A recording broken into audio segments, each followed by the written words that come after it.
Okay hello. तो आज की क्लास में हम लोग करेंगे व्हीटस्टोन ब्रिज या फिर स्लाइड वायर ब्रिज से रिलेटेड कुछ प्रॉब्लम्स। ठीक है, अब एक्चुअली इसके प्रॉब्लम्स बहुत ज़्यादा इजी होते हैं, बहुत आसानी से तुम कर सकते हो। अब जैसे ये एक क्वेश्चन है, यहाँ पे तुमसे बोला है कि ए और बी के बीच में जो भी इक्विवेलेंट रेजिस्टेंस बनता है उसकी वैल्यू कैलकुलेट करके बताओ।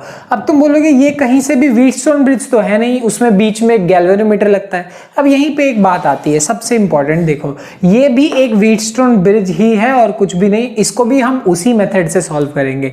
तो अब तुम्हें याद होगा व्हीटस्टोन ब्रिज में बैलेंस कंडीशन की जब हम बात करते हैं तो बैलेंस कंडीशन में होता क्या है कि P by Q is equal to R by S होता है। कहने का मतलब यहां वाले रेजिस्टेंस को अगर तुम P मानते हो, इसको Q मानते हो, इसको R मानते हो और अगर इसे S मानते हो, तो अगर P बाई क्यू का रेशियो R बाई एस के रेशियो के बराबर है तो वो एक बैलेंस कंडीशन कहलाती है। ठीक है, इसका और इसका रेशियो इसके बराबर है, या फिर तुम इसे ऐसे भी लिख सकते हो कि P by R is equal to what, Q by S. कुछ गलत लिखा है मैंने? नहीं, इसका और इसका रेशियो या फिर इसका और इसका रेशियो है कि नहीं, देख सकते हो तुम। या फिर P by R is equal to Q by S, same ही बात होती है। तो कोई सा भी रेशियो अगर बराबर होता है तो सिंपली वो किसके बराबर होगा, वो बैलेंस कंडीशन हो जाएगी और वहां पे वो जो बैलेंस कंडीशन में सारी की सारी जो चीजें होती है वो फॉलो होंगी। अब देखो जरा चेक करते हैं यहाँ पे 2/2 यानी P by Q is equal to 2/2 is equal to 2/2। बहुत बढ़िया, यानी ये भी 1 है, ये भी 1 है, तो सिंपल सी बात है कि बैलेंस कंडीशन तो फॉलो हो रही है, सिंपल सी बात। तो बैलेंस कंडीशन में होता क्या है कि ये वाली जो ब्रांच होती है, जो बीच वाली ब्रांच होती है, इसमें से कोई भी करंट नहीं जाता। तो ब्रांच, इस वाली ब्रांच में से करंट की वैल्यू जो होती है वो कितनी हो जाती है, 0 हो जाती है। यही सबसे इंपॉर्टेंट बात है, ये बात मैंने तुम्हें व्हीटस्टोन ब्रिज में समझाई है। अब जरा इमेजिन करो कि अगर बीच वाली ब्रांच में कोई करंट ही नहीं है तो हमारे लिए वो एग्जिस्ट ही नहीं करती एक तरीके से।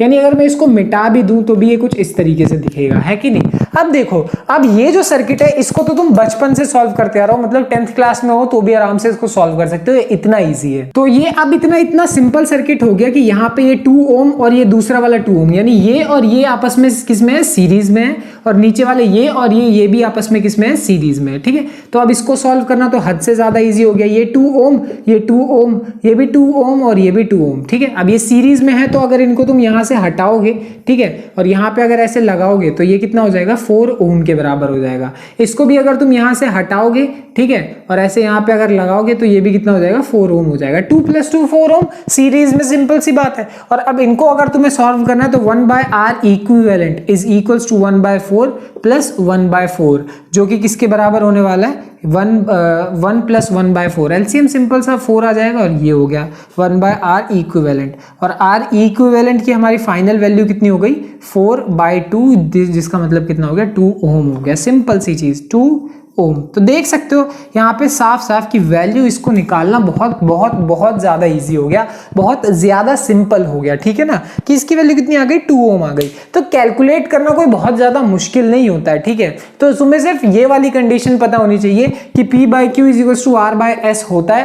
अगर ऐसा होता है तो बीच वाली जो ब्रांच होती है उसमें करंट ही नहीं जाएगा, वो एक तरीके से एग्जिस्ट ही नहीं करता। ठीक है, अब वो एग्जिस्ट नहीं करता तो सॉल्व करना बहुत ज्यादा इजी हो गया। ठीक है, अब ध्यान से देखो, ये क्वेश्चन रिलेट करता है स्लाइड वायर ब्रिज को। बहुत सिंपल है, इस क्वेश्चन में बोला गया है कि हमारे पास R है, S है, और शुरुआती केस में, पहले केस में जब हमें नल पॉइंट, तुम्हें पता है यहाँ पे स्लाइड करते हैं तो एक नल पॉइंट मिलता है। तो शुरुआत केस में जो नल पॉइंट मिलता है वो कितने पे मिलता है, 60 सेंटीमीटर पे मिलता है। ये हम एक तरीके से किसकी बात करें, इनिशियली। ठीक है, फिर बाद में क्या किया गया कि ये जो S वाला रेजिस्टेंस है इसमें क्या किया, थोड़ा सा 5 ओम का रेजिस्टेंस और ऐड कर दिया। ठीक है, ऐसे लगा के इसमें 5 ओम का और रेजिस्टेंस ऐड कर दिया। तो जैसे ही इस S वाले रेजिस्टेंस में तुमने 5 ओम का रेजिस्टेंस ऐड कर दिया तो यहाँ पे हुआ क्या कि जो मेरे पास नल पॉइंट हुआ वो कितने पे आ गया, 50 सेंटीमीटर पे शिफ्ट हो गया। ठीक है, सिंपल, यहां तक की कहानी तुम्हें समझ में आनी चाहिए। सिर्फ जब S अकेला था तब नल पॉइंट 60 सेंटीमीटर पे मिला, जैसे ही मैंने उसमें 5 ओम का और ऐड कर दिया तब मुझे नल पॉइंट 50 सेंटीमीटर पे मिल रहा है। तो यहां से हमें बताना है कि R की वैल्यू और S की वैल्यू क्या होगी। ठीक है, ये जो R रेजिस्टेंस है वो S रेजिस्टेंस है, उसकी वैल्यू क्या होगी होगी, बहुत सिंपल, बहुत बेसिक है, आराम से हो जाएगा। तो ध्यान से देखो, होता क्या है कि जैसे ही नल पॉइंट आता है, तो ये नल पॉइंट आता है किसी भी पॉइंट पे, चलो मान लो शुरुआती केस में यहां से लेकर यहां तक मेरे पास कुछ नल पॉइंट आता है। अब पहले केस में ये था 60 सेंटीमीटर, ठीक है। तो जो 60 सेंटीमीटर की वायर का रेजिस्टेंस होगा वो कहीं ना कहीं ये आर के लिए रिलेट कर रहा होगा, और ये जो बचा हुआ 40 सेंटीमीटर है, क्योंकि पूरी वायर 100 सेंटीमीटर की ही होती है, कोई बताए ना बताए तुम्हें पता होना चाहिए, तो बचा हुआ 40 सेंटीमीटर ये एस के लिए रिलेट कर रहा होगा। तो यहां से तुम साफ साफ लिख सकते हो कि R by S is equals to 60 by 40, आराम से बिना किसी प्रॉब्लम के लिख सकते हो, ठीक है। अगर तुम्हें नहीं पता तो नल पॉइंट कैसे आता है तुम आराम से जाके चेक कर सकते हो, बट तो ध्यान रखना कि ये भी एक रेजिस्टेंस ही है, वायर भी अपने आप में रेजिस्टेंस है, क्योंकि पूरी की पूरी वायर है, ठीक है। और ये रेजिस्टेंस के लिए एक तरीके से हमने लगाई इस तरीके से होती है, और ये वायर का लेंथ जितना ज्यादा होगा रेजिस्टेंस उसका उतना ही ज्यादा होगा, ठीक है। तो ये तो हो गया केस नंबर 1 के लिए। केस नंबर 2 में किया क्या, फिर से आर बाय एस ही है, और इस बार मेरे को जो नल पॉइंट मिला वो किधर मिला है, 50 पे मिला है, सिंपल सी चीज है, ठीक है। बट फर्क क्या है, दूसरे केस में मैंने एस वाला जो रेजिस्टेंस है इसमें मैंने 5 ओम का रेजिस्टेंस सीरीज में ऐड कर दिया। तो 5 ओम को अगर तुम सीरीज में ऐड करते हो तो वो क्या हो जाएगा, उसके साथ डायरेक्टली ऐड हो जाएगा। मेरा 5 और एस बिल्कुल एक जैसा लगता है, मुझे मालूम है, बट हाँ तुम समझ जाना, ये 5 है ये एस है, ठीक है। तो ये हो गई इक्वेशन 1, ये हो गई इक्वेशन 2। अब इसको सॉल्व करना हंस के बहुत ही आसानी से सॉल्व हो जाएगा, क्योंकि ये अगर तुम इसको थोड़ा सा और सॉल्व करोगे तो ये कितना हो जाएगा, 3/2 हो जाएगा, ठीक है। तो ये हो जाएगा 3/2, ये इक्वेशन 1, और इसको अगर तुम सॉल्व करोगे तो ये किसके बराबर होगा, 1 होगा, ये इक्वेशन नंबर 2, ठीक है। तो है ना 50/50 कट जाएगा, तो सिंपल सी चीज है। अब अगर इसको सॉल्व करें तो यहाँ पे क्या आ जाएगा, 2s is equals to 3r, है ना, यहाँ पे 2r is equals to 3s, 2r is equals to 3s के बराबर आ जाएगा। ऐसे इसको इससे मल्टीप्लाई, इसको इससे मल्टीप्लाई कर दिया तो